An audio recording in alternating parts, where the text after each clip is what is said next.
मैं इस बार निकली हूँ एक ऐसे सफ़र पर जो कि पूरा होता है मंडावा में। मंडावा जो कि शेखावटी रीजन राजस्थान में शामिल होता है, एक छोटा सा टाउन है। और उससे पहले मैं आपको बता दूं शेखावटी रीजन के बारे में, जो कि कुल मिला के 3 ज़िलों से बना है, सीकर, चुरू और झुंझुनू। आपने अक्सर नाम सुना होगा। मंडावा बहुत पॉपुलर हुआ इन टर्म्स ऑफ, क्योंकि फ़िल्मों में उसको काफ़ी अलग अलग फ़िल्मों में उसको दिखाया गया, अलग अलग सीन्स में। तो एक कहते हैं ना कि नक्शे पर वो दिखाई देने लगा और टूरिस्ट के साथ सामने पॉपुलर होने लगा। मैं थोड़ा सा आपको बता दूं, हम बार बार जिक्र कर रहे हैं शेखावटी रीजन का। दरअसल शेखावटी रीजन अपने आप में जो जाना जाता है वो है हवेलियों के लिए, जो कि मर्चेंट्स की हवेलियाँ होती थी, जो कि ट्रेड रूट के तहत यूज़ करते थे ये रास्ते, या फिर सिल्क रूट के दौरान रास्ते यूज़ करते थे। वो मारवाड़ियों ने इन हवेलियों को यहाँ बनवाया।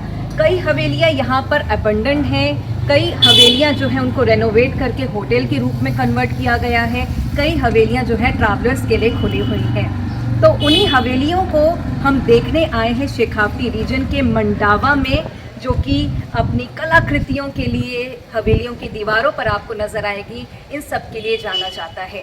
तो अब मैं बहुत ज़्यादा कुछ नहीं कहूँगी, क्योंकि ऑलरेडी मैंने आपको बहुत कुछ बता दिया है। चलिए हवेलियों के सफ़र पर इस छोटी सी आबादी वाले, बहुत कम आबादी वाले मंडावा टाउन में। नजरिया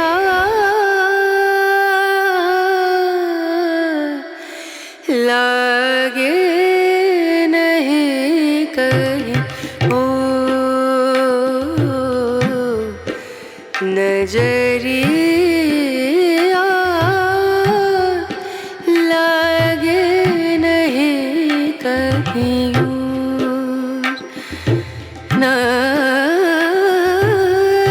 नजरिया नजरिया लागे नहीं कहीं ला ये वो कस्बा है जहाँ से गुजरते थे मारवाड़ी ट्रेड रूट के रास्ते व्यापार करने।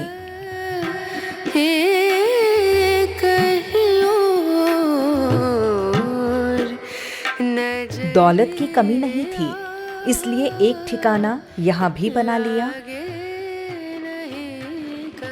इस जगह जहाँ कभी होड़ सी लगती थी, एक से बढ़कर एक हवेली बनाकर अपनी साख दिखाने की, आज वो जगह उनकी विलासिता के किस्से भर सुनाने के लिए ही रह गई। मंडावा के उन किस्सों को सुनने और आपको सुनाने के लिए मैं तैयार थी। लागे नहीं कहीं और लागे नहीं कहीं और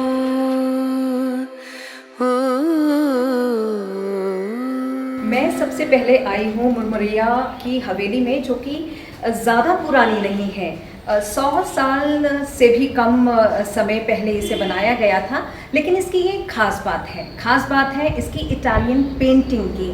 कहते हैं कि ये जो ऊपर पेंटिंग की गई है, मैं कोशिश करती हूँ आपको दिखाने की, फोकस करने की, कि ये जो ऊपर पेंटिंग की गई है, ये जो है पेंटिंग्स इटालियन है। इसमें आपको जो है यूरोपियन टच मिलेगा इन पेंटिंग्स में, और अबंडेंट ही कहा जाएगा, क्योंकि बहुत कुछ है नहीं, और ऑलमोस्ट बंद ही ये पड़ी है। ये इसका जो है गार्डन एरिया है और एंट्रेंस है।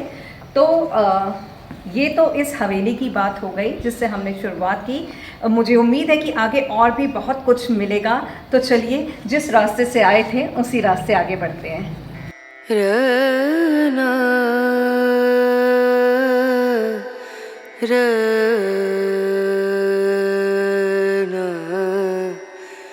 रनु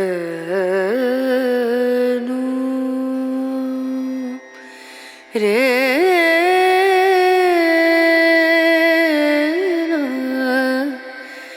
रे रना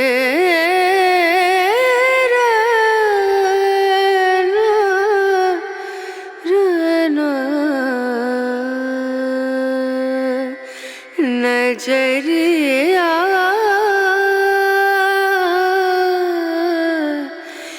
लागे नहीं कहीं ओ नजरिया लागे नहीं कहीं नजरिया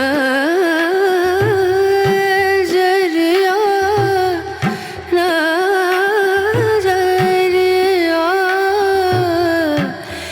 लागे नहीं कहीं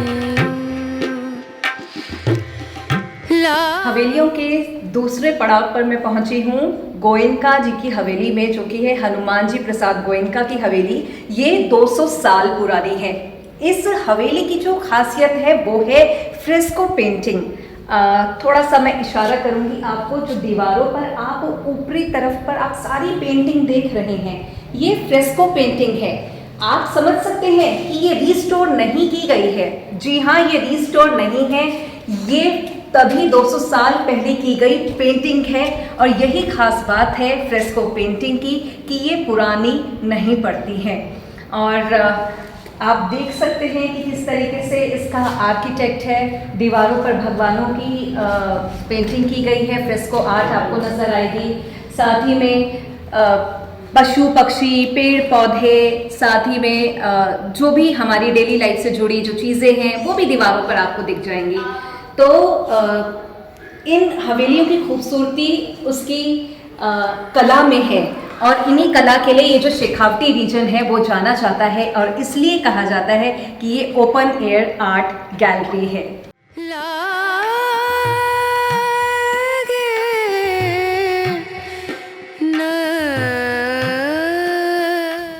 अशोक दुग्गल जी हैं हमारे साथ, केयर टेकर हैं इस हवेली के।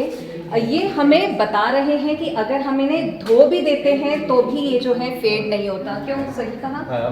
साल में 5 बार धोते हैं, पूरा कॉटन के कपड़े से, कॉटन का कपड़ा होता है उससे पूरी साफ करते हैं पानी से सीधे लेके, क्योंकि जब ये कलर उखड़ा हुआ है जी, नहीं तो फिर कलर वो ऊपर डस्ट बैठ जाती है तो ये कलर खराब हो जाता है। अब डस्ट है इसके लिए तो अब जब हम इसे साफ कर देते हैं और कोई केमिकल और कुछ नहीं यूज करते हैं, सिर्फ सादा पानी, सादा पानी लेते हैं और कॉटन के कपड़े से साफ कर देते हैं। और यही खूबी है फ्रेस्को पेंटिंग की कि वो क्या होता था, इसके ऊपर लेमिनेशन किया हुआ था। पहले क्या कोकोनट ऑयल होता था, पहले कच्चे गिल्ले पर होता था, फिर ये कोकोनट ऑयल की पॉलिश होती थी, अभी लेमिनेशन कहते हैं, वो लेमिनेशन हो जाती थी।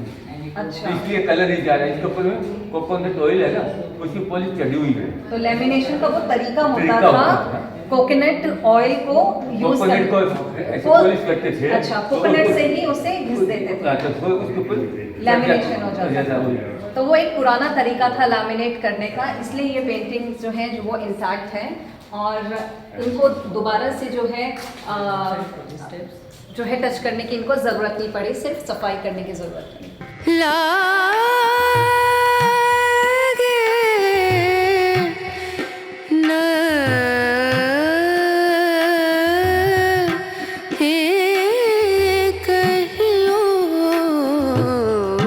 ये जो आप हैंड फैन देख रहे हैं, ये जो पंखा देख रहे हैं, ये ट्रेडिशनल फैन हुआ करता था। क्या बताया जाता है कि ये जो इसको चलाने वाला होता था वो एक डेडिकेटेड पर्सन होता था, और वो मूक बधिर होता था, यानी डम एंड डेफ होता था, ताकि वो कोई भी जो कन्वर्सेशन चल रही होती थी जो भी यहाँ पर रहते थे मालिक के बीच में या उनसे जो मिलने आते थे उनके बीच में, उसको सुन ना पाए। तो सीक्रेसी जो है वो बनी रहे, इसलिए मूक बधिर व्यक्ति को इस सेवा के लिए लगाया जाता था और इस कार्य पर लगाया जाता था। कितनी सारी फैसिनेटिंग बातें हैं जो कि हमें अलग अलग जगह घूमने को मिलती हैं।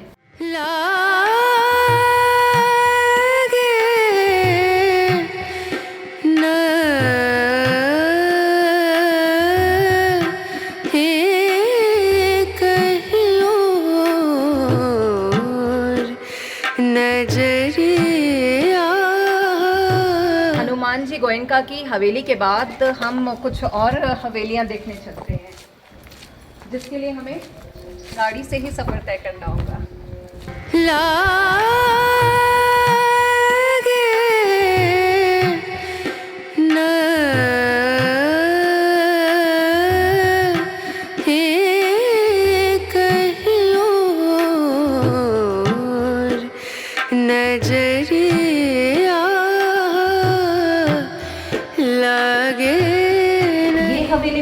150-200 साल पुरानी है। झुनझुनवाला की हवेली है, वो अब यहाँ रहते नहीं हैं। इन सभी हवेलियों को एक केयर टेकर ही देखते हैं।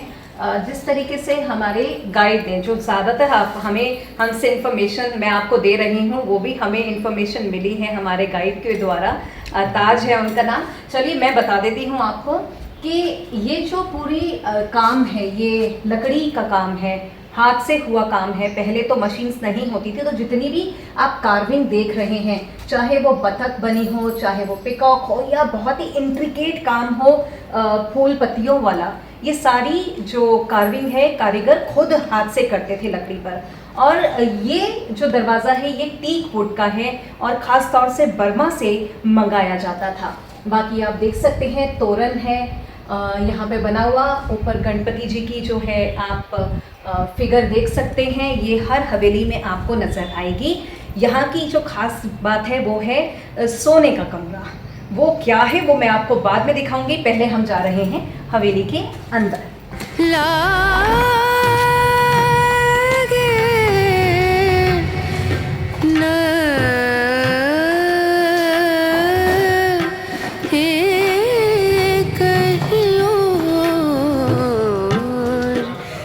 आप देख सकते हैं कि बिल्कुल अबंडेंट है। अंदर तो कुछ नहीं है खास, कुछ पौधे हैं और सामान जैसे का तैसा ही है, बंद किया हुआ है। कमरे अधिकांश बंद ही नज़र आ रहे हैं।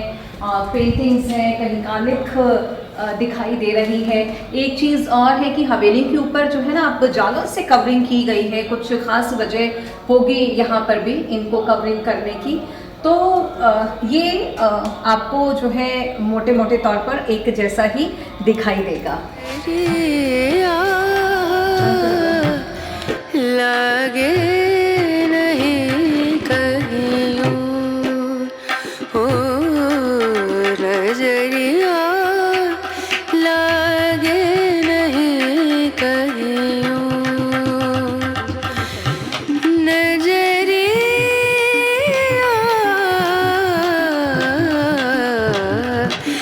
लगे नहीं कहीं लगे नहीं कहीं लगे नहीं कहीं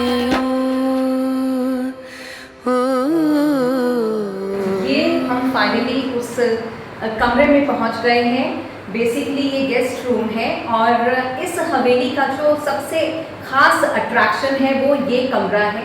इसलिए खास अट्रैक्शन है क्योंकि यहाँ पर आप जिस तरीके से काम देख रहे हैं पेंटिंग्स में, उसमें आपको गोल्डन गोल्डन नज़र आएगा।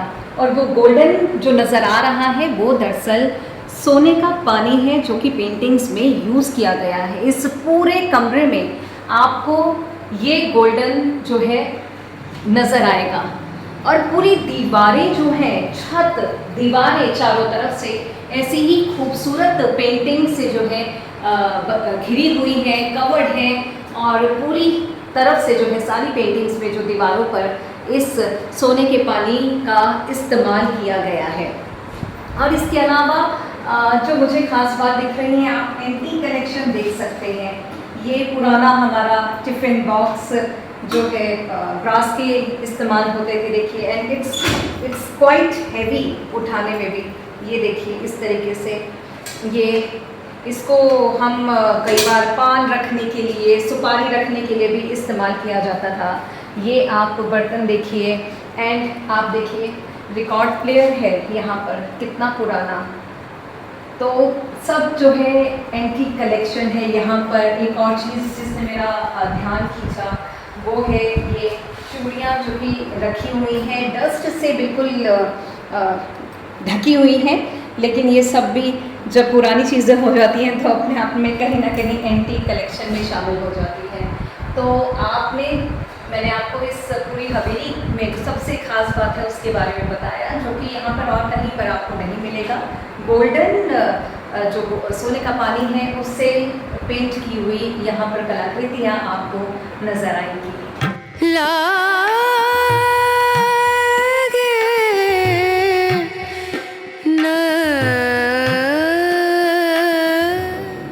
और जाते जाते जो मेरा ध्यान खींचा वो है इस तस्वीर में। इस झुनझुन वाला हवेली के साथ मालिक के साथ खड़े हैं सल्लू भाई। आपको मैं बता दूं कि मंडावा में बजरंगी भाईजान की भी शूटिंग हो चुकी है और ये तस्वीर उसी वक्त की है। तो ये कहानी जो मैंने आपको सारी बताई वो थी झुनझुन वाला हवेली की। अब हम चलेंगे आगे कुछ और हवेलियाँ देखने। नजरिया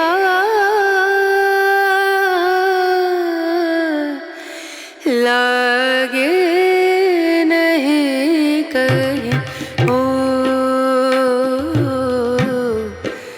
नजरिया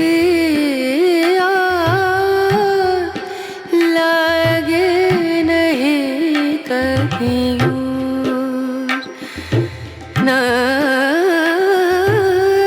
नजरिया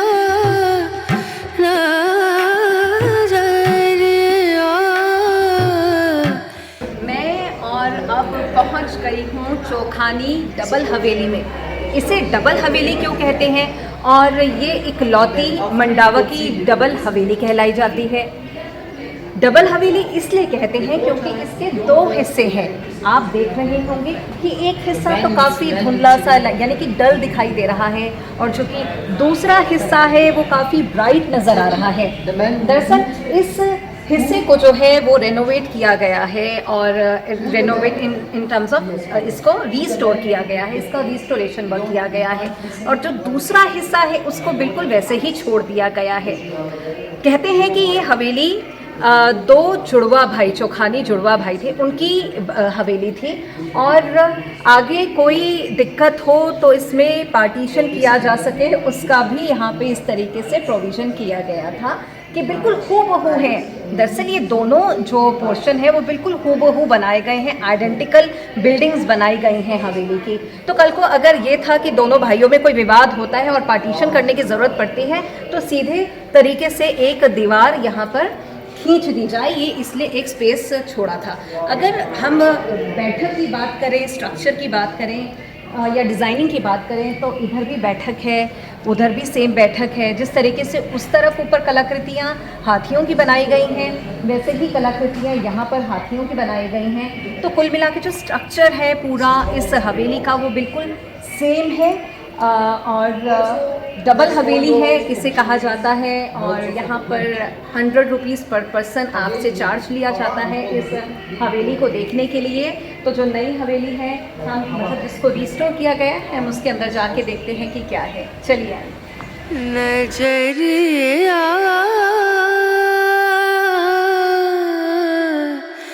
लागे नहीं कहीं ओ नजरिया लागे नहीं कहीं और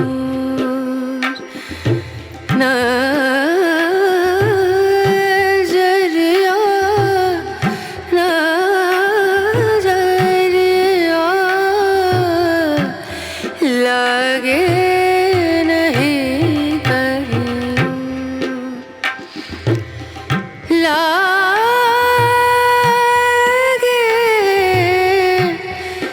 नहीं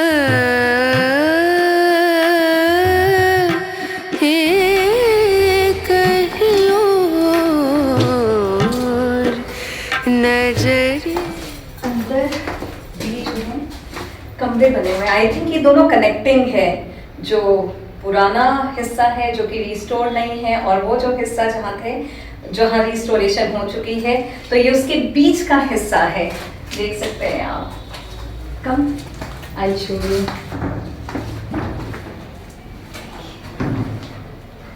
ये जो है ये दरअसल किचन है।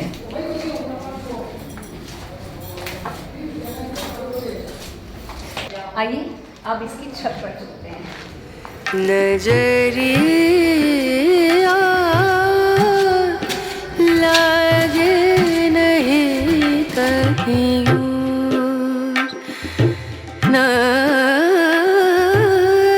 नजरिया नजरिया लागे। और ख़ास बात जो है मंडावा की, यहाँ पर जो डोमेस्टिक टूरिस्ट है उससे ज़्यादा फॉरेन टूरिस्ट यहाँ पर आता है। कई सारे यहाँ पर स्टेज़ हैं जिसमें हेरिटेज हवेलियों के अंदर ही जो है स्टेज़ बनाए गए हैं और कई होटल्स भी हैं। तो ये काफ़ी पॉपुलर है डोमेस्टिक टूरिस्ट से ज़्यादा फॉरेन टूरिस्ट में। तो फ़िलहाल हम हैं छत पर। तो जैसे ही हम छत पर पहुँचे तो हमें ये शख्स मिले जो कि अपने टूरिस्ट के साथ जो है इनको एक्सप्लोर करा रहे थे यहाँ Mandawa. So first will start with our guide. ये आपका नाम? मेरा नाम भोला मंडावा है। मैंने मेमी फिल्म में काम किया है, बजरंग भाईजान। एक्चुअली में इन्होंने हमें यहाँ पर जैसे ही हमें देखा कि हम शूट कर रहे हैं तो इन्होंने हमें रोक के कहा कि मैंने जो है बजरंगी भाईजान मिमी फिल्म में जो है काम किया है। इनके कुछ वहाँ पर सीन्स शूट हुए हैं मोनू भोला मंडावा के नाम से। तो देखिए एक जो है आर्टिस्ट हमें यहाँ पर टकराए, बट आप गाइड की बतौर भी यहाँ पर काम। So they have come from Italy and how you are finding Mandawa? It is good. Yes. There are so many of Havelis. Have you heard about Havelis before that? Yes, we some before show before some. Okay. Here is a lot. It's really. So have you explored apart from Mandava, like the other parts of Rajasthan? Yes, we are traveling. Agra is in Uttar Pradesh. Udaipur. Okay. Jodhpur. Okay. So you must have seen other Havelis as well. Yeah. Thank you so much for speaking to us. Enjoy your trip in Mandava. You're welcome. Thank you. Thank you. Namaste. So it was a random chit chat with some tourists who are exploring Mandava. जैसा कि मैंने कहा था कि Mandawa is really popular among the foreign tourist. यहाँ पर बहुत सारे हैं और इस टाइम पर और भी आप देख सकते हैं मेरे आसपास। चलिए मंडावा का सफ़र तो जारी रहेगा, ये थमने वाला नहीं है। नजरिया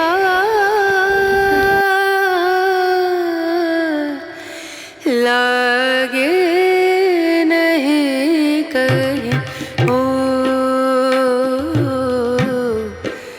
नजरिया लागे नहीं कहीं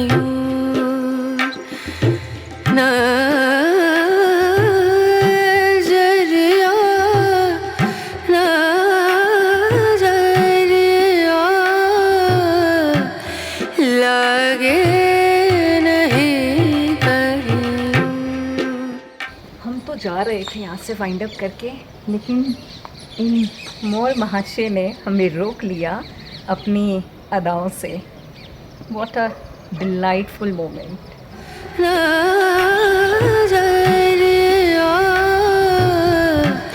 लागे नहीं कहीं ला